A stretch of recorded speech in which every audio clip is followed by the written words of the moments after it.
तुम लाख कोशिश कर लो मुझे बदनाम करने की, मैं जब भी बिखरा हूँ दुगनी रफ्तार से निखरा हूँ। इस भाषण ने पूरी लोकसभा में तहलका मचा दिया था। मचाए भी क्यों ना।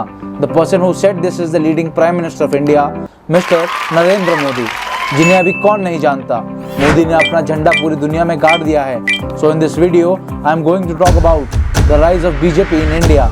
मगर इस टॉपिक को आगे बढ़ाने के लिए हमें कुछ साल पीछे जाना पड़ेगा, जब भारत में कांग्रेस की सरकार थी। बात है 2004 की, जब भारत के इतिहास में एक ऐसा प्रधानमंत्री बनाया जो कि सिर्फ नाम के लिए प्राइम मिनिस्टर था, मगर जिसके हिसाब से देश चलता था उसका कमांडर कोई और ही था।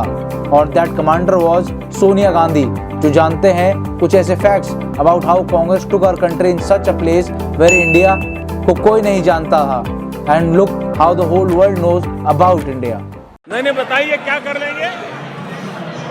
अरे हम तो फकीर आदमी हैं, झोला लेके मजा आया। तो शुरुआत होती है इस तरह, जब अटल जी की सरकार के बाद फिर से आईएनसी रूलिंग पार्टी बनी सेंटर में, जब तत्कालीन प्रधानमंत्री थे डॉक्टर मनमोहन सिंह।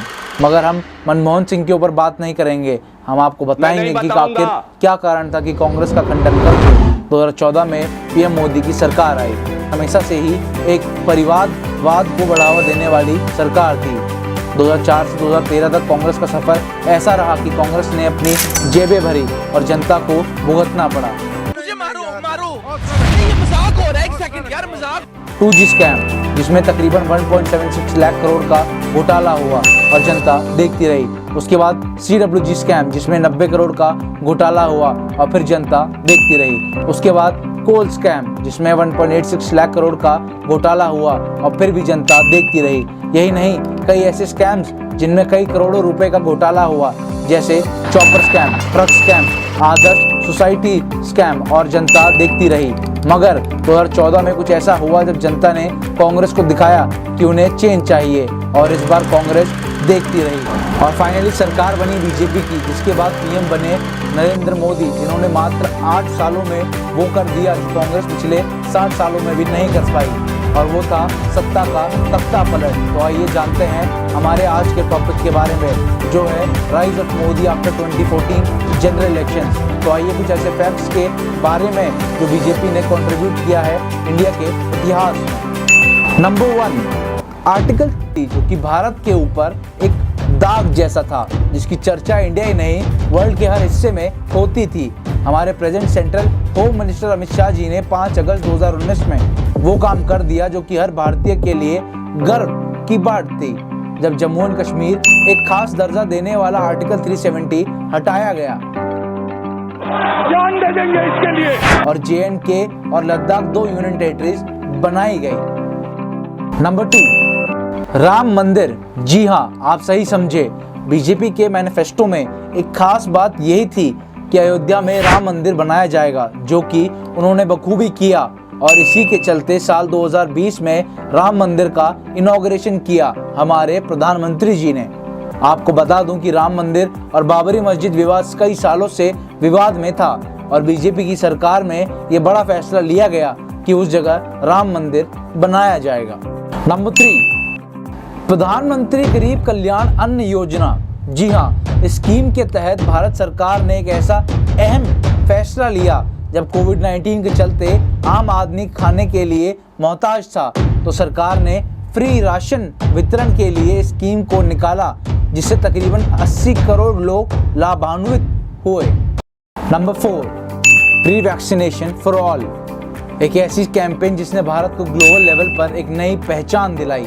जी हाँ, भारत उन देशों में एक है जिसने अपने पूरी पॉपुलेशन में फ्री वैक्सीनेशन के लिए कैंपेन ड्राइव चलाई। और यही नहीं, जब वर्ल्ड में कई देश वैक्सीनेशंस के लिए परेशान थे, तब इंडिया ने अपने साथ साथ कई देशों को वैक्सीनेशन डोजेस की सप्लाई की और ग्लोबल रेस में टॉप पर ला खड़ा किया। Number 5, demonetisation.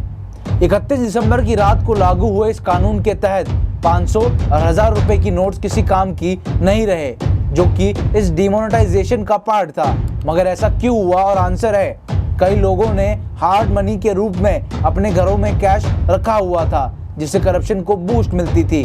मगर जब 500 और 1000 के नोट बंद हुए तो आम आदमी ने इसका फायदा उठाया और करप्ट लोगों को काफी नुकसान हुआ। नंबर 6, 3 तलाक एक ऐसा रिफॉर्म जिसके चलते हर उस मुस्लिम बहन को चैन की सांस मिली। जब ये रिफॉर्म सामने आया और मुस्लिम बहनों के साथ हो रहे अत्याचार से उन्हें बचाया, मोदी गवर्नमेंट ने protection of rights of marriage act 2019 के तहत, जिसके चलते तलाक बिद्दत जैसे मुस्लिम लॉज को तोड़ दिया, जिनमें इंस्टेंट डिवोर्स दिया जाता था हस्बैंड के बोलने पर। नंबर 7, आज की दुनिया में जब मोदी जी के लिए हर भारतीय एक बराबर है, वहीं पीएम मोदी ने पहले अफगानिस्तान और फिर यूक्रेन से अपने देश के लोगों को सुरक्षित रूप से रेस्क्यू किया।